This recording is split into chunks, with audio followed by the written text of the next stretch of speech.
My wife said I was emotionally weak after I cried about my mom, so I left that night, took my dog, and never said another word. I'm a 32-year-old guy, and the last time I talked to my mom I was rushing out the door.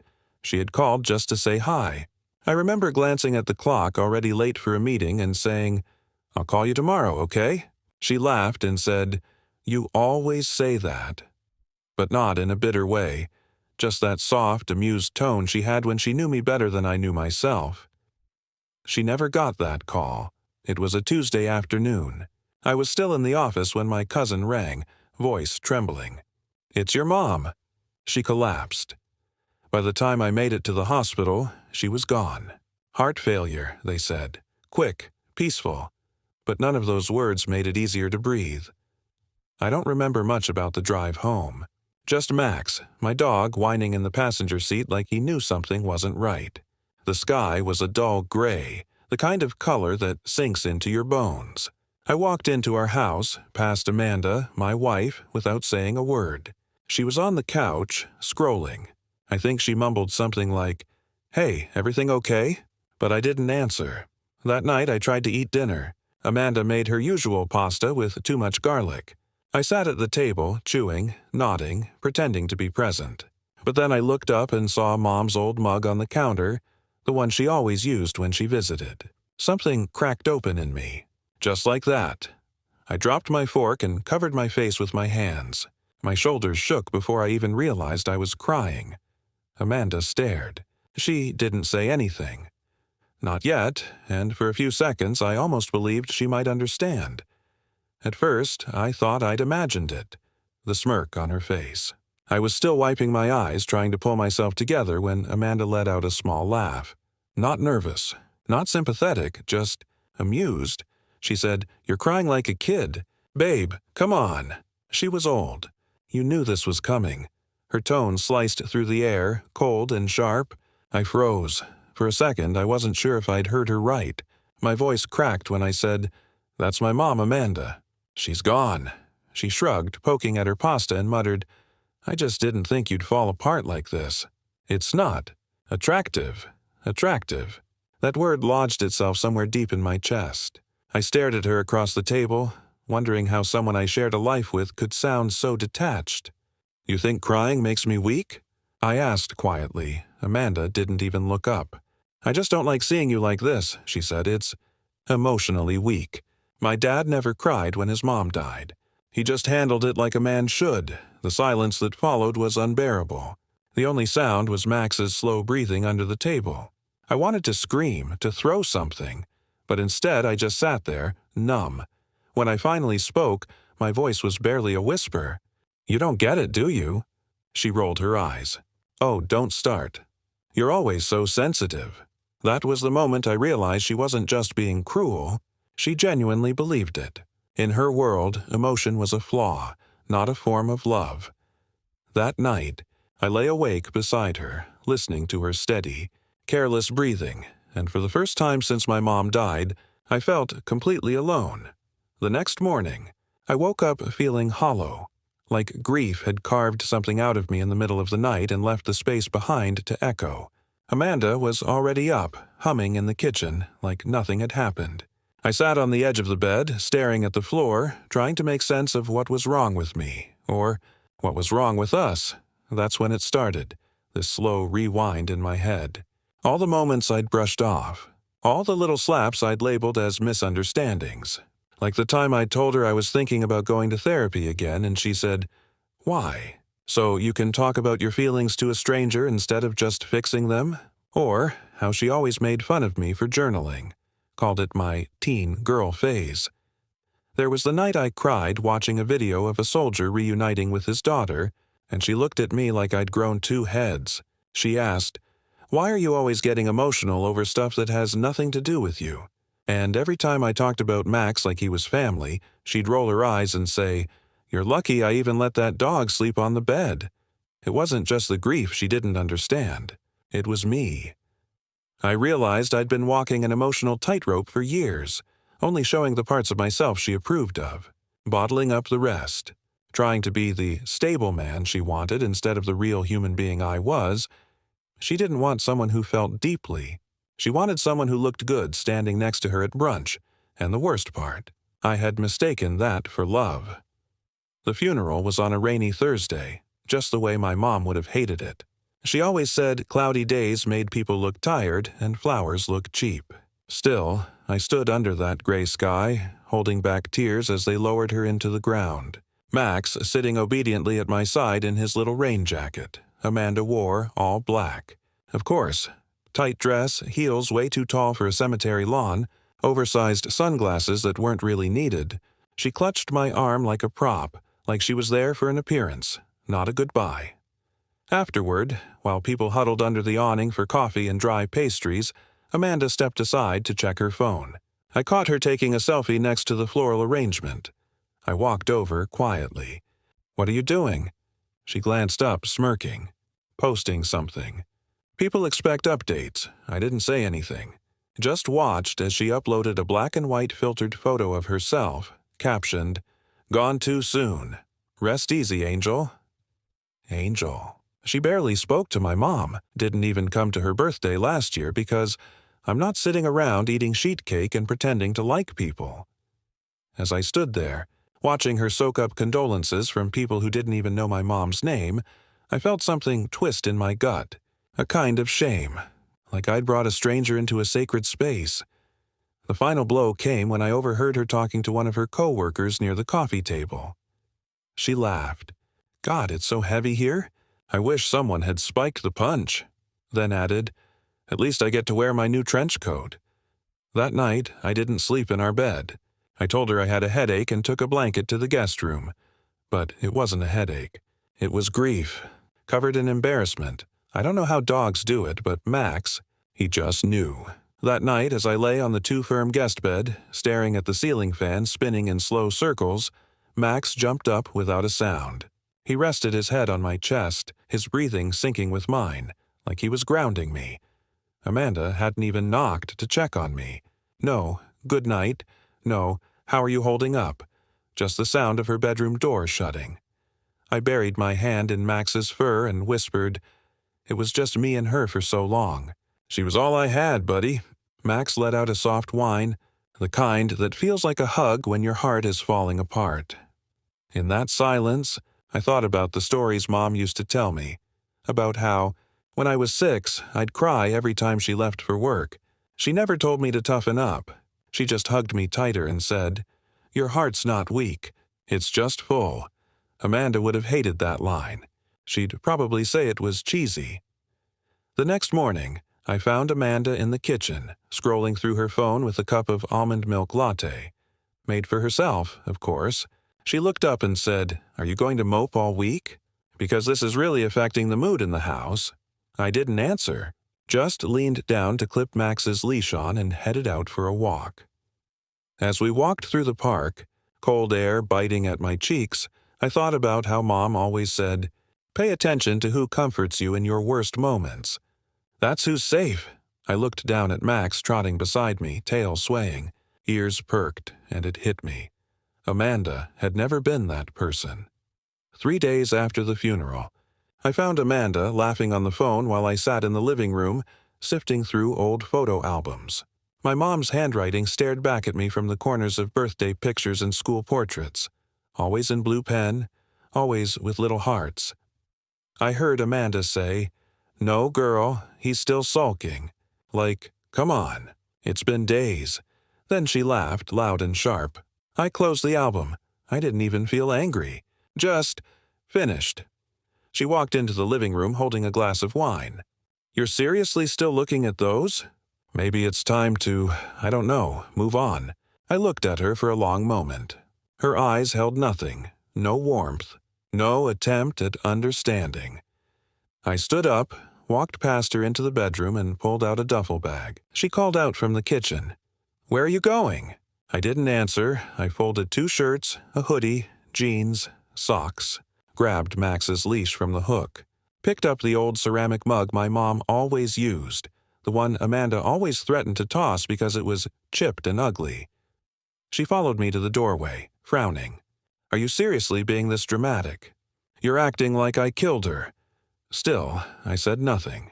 Max jumped into the passenger seat like he knew this wasn't just a walk. He knew this was leaving. Amanda stood on the porch in her robe, holding that wine glass like a weapon. "You're really leaving?" "In the middle of the night." I started the engine. Her voice faded under the hum of the car. No screaming. No speech, no goodbye. Just silence. The kind that says I'm done explaining pain to someone who never planned to understand it. I didn't go far that night, just enough to feel air again. A buddy from work had a basement apartment he barely used. He tossed me the spare key and said, "Stay as long as you need, man. No questions." That first night alone with Max, I sat on the floor, back against a wall, staring at the darkness. I thought the tears would come again, but they didn't. Just quiet. Amanda's texts came in waves. The first few were confused. "Amanda, where did you go? Amanda, you're acting insane." By morning, they were angry. "Amanda, you're just running away like a coward? Amanda, this is emotional abuse, by the way. You're punishing me for your grief." Then came the guilt trips. "Amanda, I didn't even do anything that bad." "Amanda, you always make everything about your feelings." I turned the phone face down. Max rested his head on my thigh like he was trying to hold me in place. It struck me then, how quiet peace could be. No backhanded jokes, no emotional landmines, no walking on eggshells, just the hum of the mini fridge and the sound of my own breathing. The next morning, I walked Max through the neighborhood. The cold air felt clean, like I could finally inhale all the way. A woman jogging past smiled at us, and for a second, I remembered what it felt like to be seen without judgment. I wasn't okay. Not yet. But for the first time in years, I wasn't pretending either. I didn't respond to Amanda. Not that day. Not the next. Because silence, I was learning, is sometimes the only language people like her finally hear. A week after I left, I went back to the house while Amanda was at work. I'd cleared it with her, just a quick visit to grab the rest of my clothes, a few books, and Max's toys. She said, "Fine, just don't make a mess," like I was a stranger asking to borrow space. The place felt sterile, cold, like I'd never lived there. Even the picture frames I once hung with care were gone, replaced with minimalist art and quotes like, "No bad vibes." I moved quickly, not wanting to linger. I pulled my box from the closet, and as I reached for Max's food bowl from under the sink, something fell from the shelf above. An envelope. Handwritten. Unsealed. I shouldn't have opened it, but I did. It was a letter from Amanda. To someone named Ryan, she wrote, "Sometimes I wonder what my life would have looked like if I'd chosen differently. He's so sensitive, Ryan. Always brooding, always needing. I feel more alive in a 5-minute conversation with you than in 5 years with him. But I stayed because he's safe. Safe doesn't set you on fire." My chest tightened. I sat down right there on the kitchen floor, letter in hand, unable to move. So that was it. I wasn't her partner. I was her placeholder, a warm body with a steady paycheck. The safe man she could count on to do the laundry while she fantasized about someone else lighting her soul on fire. I'd been mourning the wrong thing. The loss wasn't just my mom. It was the illusion that I'd ever been truly loved in that house. That was the moment I hit rock bottom, because I finally understood. I hadn't left too soon. I had stayed too long. I walked out of that house with more than just a box of clothes and a broken heart.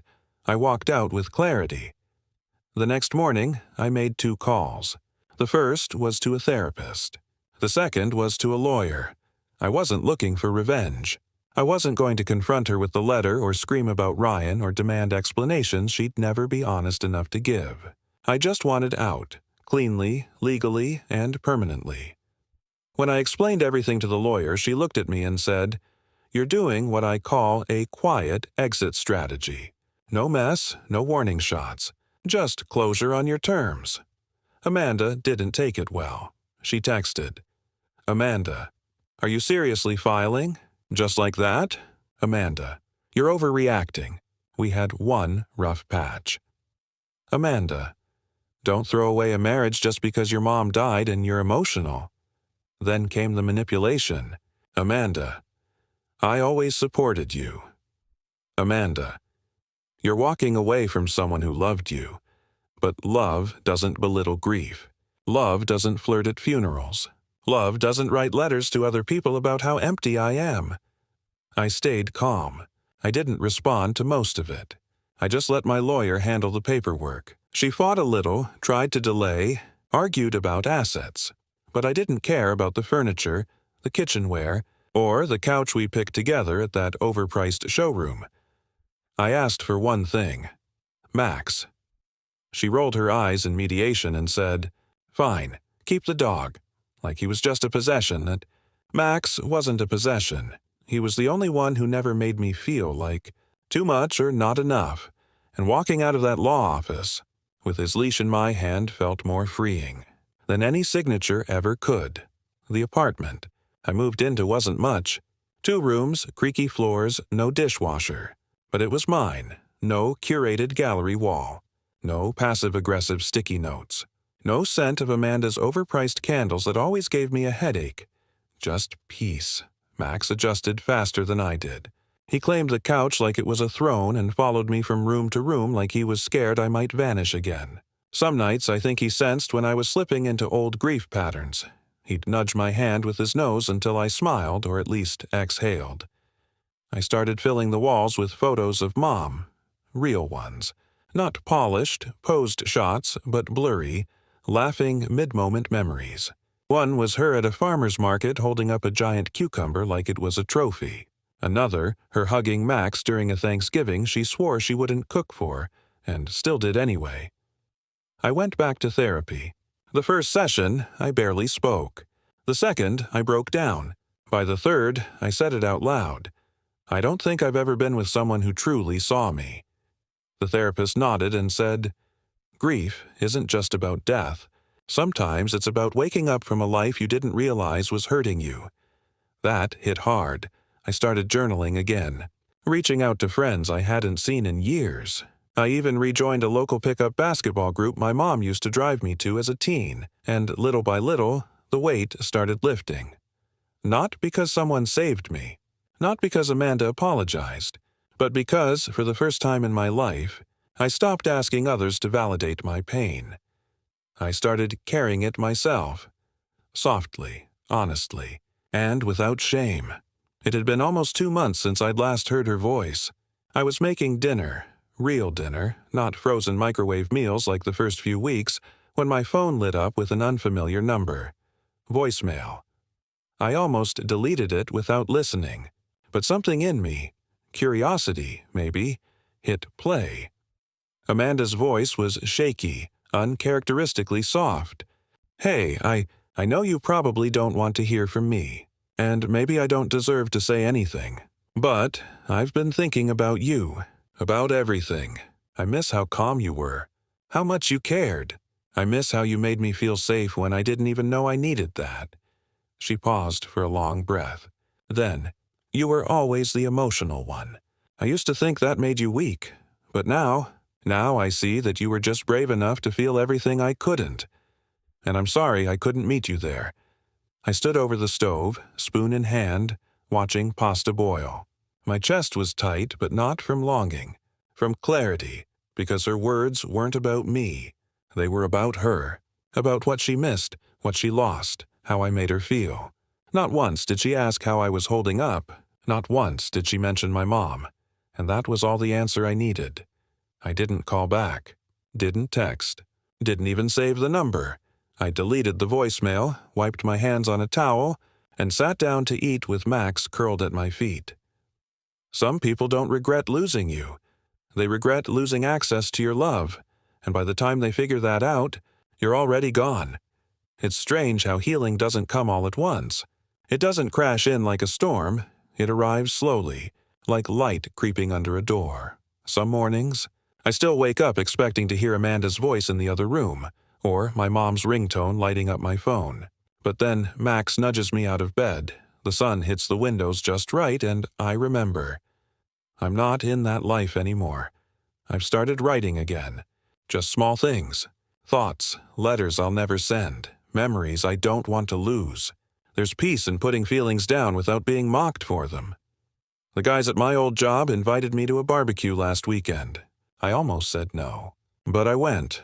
And while we stood around the grill talking trash and bad fantasy football picks, one of them said, "You seem lighter. Man, different, in a good way." He was right, because I'm no longer carrying the weight of explaining my emotions to someone who never planned to understand them. I'm no longer translating grief into something digestible. I just let it be what it is. Love, trying to find a place to go. Amanda used to say men who cry are weak, that soft hearts break too easily, but my softness never broke me. Her hardness did. And now I walk Max every evening through the park. I sip coffee from that chipped mug Mom loved so much. I light a candle on her birthday and let the tears come without shame. Because I'd rather be soft than silent. I'd rather feel too much than nothing at all. And I'd rather walk alone in peace than lie beside someone who made me feel like a burden for being human. This isn't revenge. This is what healing sounds like. Quiet, calm, and real.